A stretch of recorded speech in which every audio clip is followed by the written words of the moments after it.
Saya bersyukur diingatkan kembali tentang God's Golden Favor, lalu kita masuk tahun 2024, masuk Complete Restoration. Tadi waktu kita mendengar, saudara ingat prinsipnya bahwa saat kita itu percaya anugerah Tuhan, sekalipun keadaan itu sepertinya ada sesuatu yang mengecewakan, sesuatu yang kelihatannya menyedihkan, ingat, tetapi aku beria-ria. Artinya apa? Ada sesuatu yang berbalik, amin. Ada yang berbeda, responnya berbeda. Sekalipun ada kekelaman, ada kegelapan, ada sesuatu yang mungkin gak menentu, tapi kita memilih untuk tetap percaya. Katakan amin, katakan haleluya. Tadi disampaikan Sungai Yordan bicara penurunan. Mungkin ada sesuatu yang menurun dalam hidup kita. Kita kehilangan banyak hal. Saya sebagai gembala mungkin kehilangan orang-orang yang harusnya bersama-sama dengan kita. Tapi saudara tahu nggak, di balik penurunan itu ketika, saudara dengarkan ini, Naaman ketika dia dibaptis di Sungai Yordan, dia menyelupkan dirinya di Sungai Yordan. Sungguhnya di perjanjian baru, di mana Yesus juga artinya dibaptis oleh Yohanes Pembaptis di Sungai Yordan. Artinya apa? Semua hal yang tidak baik kusta kita ketika kita ada di Yordan diluruhkan. Saya bisa mengambil sebuah kesimpulan. Di dalam penurunanmu, saat engkau tetap dalam anugerah Tuhan, engkau akan ketemu Yesus. Dan ketika engkau ketemu Yesus, engkau lihat pemulihan terjadi dalam hidupmu. Jadi kalau tadi Johnson sampaikan bahwa, saudara, waktu kita tetap ada, kita tetap ada dalam hadirat Tuhan. Percayai, Tuhan sangat baik buat kita. Tuhan mengasihi Bapak Ibu Saudara semua. Jadi jangan pernah hari ini tinggal untuk akhirnya saudara melepaskan diri daripada anugerahnya. Justru semakin kita merasa tidak layak, semakin mendekatlah kepada Tuhan. Biarkan kasih karunia akan menolong menguatkan kita semuanya. Katakan amin. Katakan haleluya. Nah saudara, saya sampaikan ini, saya hanya review semuanya. Tadi Kak Susan sampaikan sesuatu bahwa saat kita ada di menara pengintaian, kita berdoa. Saudara, saat kita melihat kelihatannya, Tuhan kok engkau belum tolong aku. Berapa banyak saudara berdoa dan kita merasa kelihatannya hari ini, kok kelihatannya Tuhan kok cuekin aku. Dengarkan ini. Pilihannya bukan meninggalkan doa atau melepaskan doa saudara. Tapi pilihannya tetap meresponi, aku tetap percaya. Sekalipun pohon ara tak berbunga, pohon anggur tak berbuah, sekalipun kambing domba terhalau sudah, tapi aku tetap beria-ria di dalam Tuhan. Memilih apa? Aku tetap percaya. Seperti kuda lepas kandang, artinya dia akan tetap jingkrak-jingkrak dan berkata, aku percaya Tuhan. Amin. Saudara, hanya itu pilihan kita. Waktu saudara justru kita keluar dari anugerah Tuhan, justru kita malah justru akan mengalami banyak hal yang tidak baik. Tapi ingat prinsipnya tadi, semua penglihatan yang kelihatannya menakutkan, tapi ujungnya kepada bangsa yang diurapi, Tuhan ingin menyelamatkannya. Jadi saudara, tahun 2025, sekalipun mungkin saudara dengar ada banyak hal kekelaman, kekeringan, keadaan yang susah, tetap percaya ada keselamatan yang datang daripada Tuhan turun atas kita. Karena Tuhan adalah kekuatan kita. Katakan amin, katakan haleluya, katakan Tuhan adalah kekuatanku. Tuhan adalah kekuatanku. Saudara ingat prinsipnya, waktu Johnson sampaikan depositkan hidupmu kepada Tuhan, saya review, tuh Roh Kudus tiba-tiba ingatkan saya, saudara gini, ada banyak hal kurang dalam hidup kita. Saya tahu kita semua tuh gak konsisten, betul gak?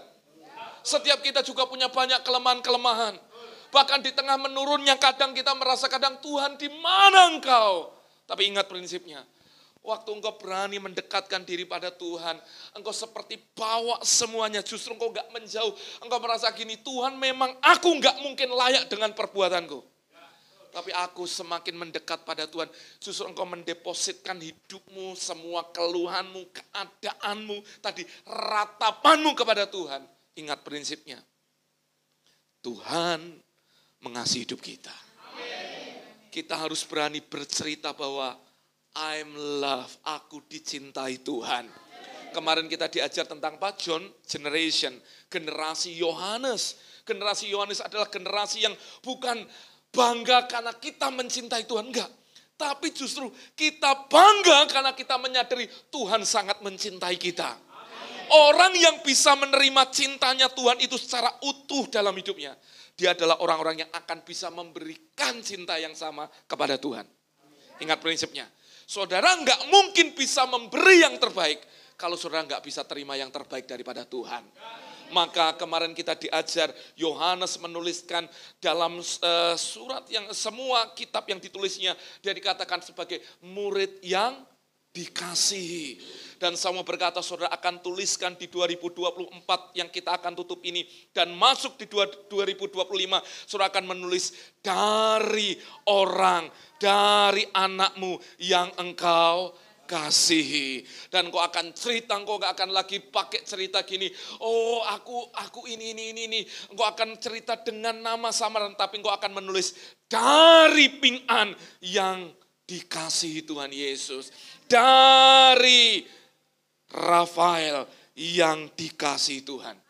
Hidupmu akan lebih banyak bercerita, dia Tuhan yang sangat baik buat kita. Dia tidak pernah menyerah dalam hidup kita. Dan percayalah, kalau di tahun ini dia sudah sertai kita, maka di tahun depan dia juga pasti akan menyertai kita dengan tanda-tanda dan keajaiban. Katakan amin, katakan haleluya. Jadi saudara, saya mau ajak kita semua, ayo berbanggalah karena kita orang-orang dikasihi Tuhan. Amin, haleluya.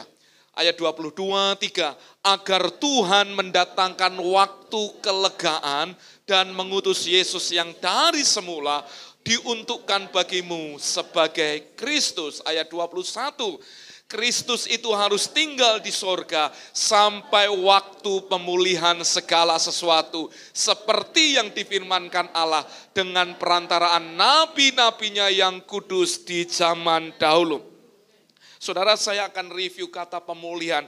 Kata pemulihan artinya kita dibaharui, dikembalikan pada posisi semula. Ayo sekali lagi ngomong dengan saya. Pemulihan adalah dikembalikan pada posisi semula. Dibaharui seperti tujuan semula. Nah saudara, itulah time of restoration yang Tuhan kerjakan buat kita. Jadi saya percaya bahwa tahun 2024 Tuhan memberi tema bahwa tahun complete restoration, di mana kita mengalami pemulihan seutuhnya. Dari mulai roh, jiwa, dan tubuh kita akan mengalami pemulihan. Dan ini gak berhenti di sini, karena ini berkelanjutan untuk di tahun yang selanjutnya yang Tuhan akan terus kerjakan dalam hidup kita.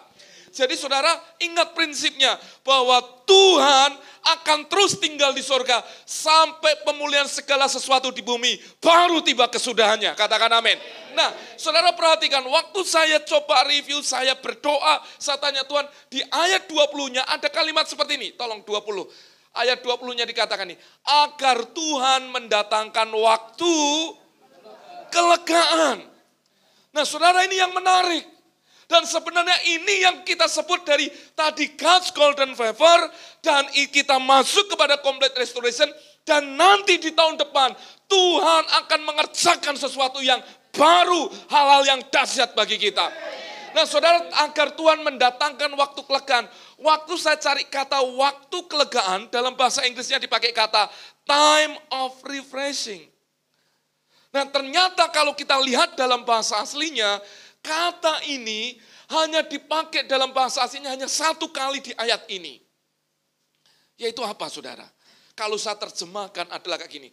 Tuhan mendatangkan waktu kelegaan, waktu apa? Seperti ada yang namanya breath recovery, nafas pemulihan. Ngomong dengan saya, nafas pemulihan.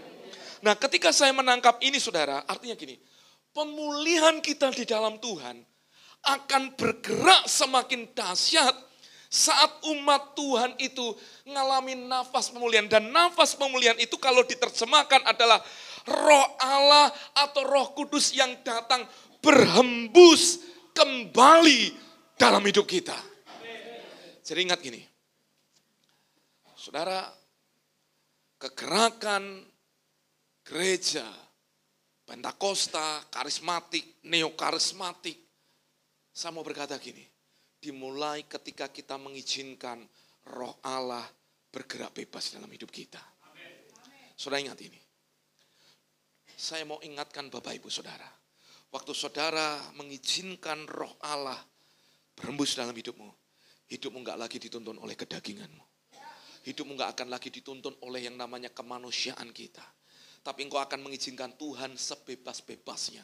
Hal yang sama ketika saya menangkap ini, saya hanya berdoa, Tuhan, biarkan di awal ketika Tuhan mengizinkan God's golden favor, bagaimana hadirat Tuhan ada di tengah-tengah kita. Hadirat Tuhan itu saudara, tolong gambar God's golden favor, tolong dibuka. God's golden favor, yuk. Nah, saudara lihat, itu kan ada tabut perjanjian, betul? Nah, saudara, Tuhan bicara di mana? Ternyata Tuhan itu bicara di tengah-tengah kedua keruk itu, saudara. Di tengah itu. Nah, di tengah-tengah itulah yang disebut dengan yang namanya tutup pendamaian. Itulah mercy seat. Artinya kalau saya gambarkan, itu adalah tahta anugerah Tuhan. Jadi, waktu Tuhan bicara di sana, Roh-Nya bicara kepada umatnya. Nah, waktu saya nangkap ini, saudara, waktu seseorang hidup dalam anugerah Tuhan, sebenarnya dia sedang mengizinkan untuk Roh Allah terus termanifestasi dalam hidupnya. Maka di tahun depan saudara, semakin saudara izinkan Roh Kudus bergerak, bertindak dalam hidupmu. Ingat, ada the power supranatural itu terjadi dalam hidup kita. Kuasa supranatural itu terjadi dalam hidup kita. Maka saudara ingat ini.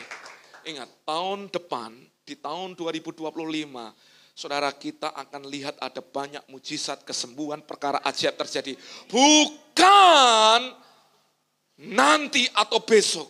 Tapi di tengah-tengah ibadah, di tengah kita menyembah, di tengah kita hari ini sedang berdoa, di tengah kita merenungkan firman Tuhan, akan terjadi perkara-perkara besar di tengah-tengah ibadah kita. Kenapa?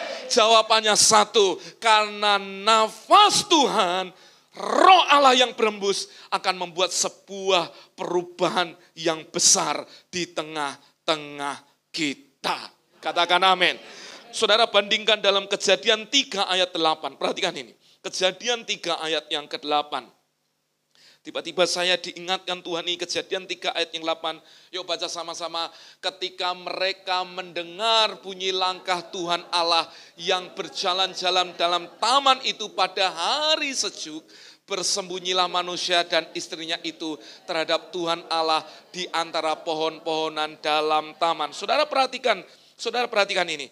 Saudara, Injil itu, berita kabar baik itu, bukan manusia yang cari Tuhan, tapi Tuhan Bapa yang mencari manusia, mau menyelamatkan manusia.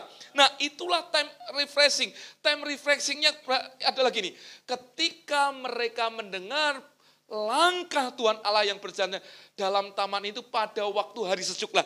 Kata hari sejuk itu, waktu Roh Allah itu berembus, saudara dengarkan ini.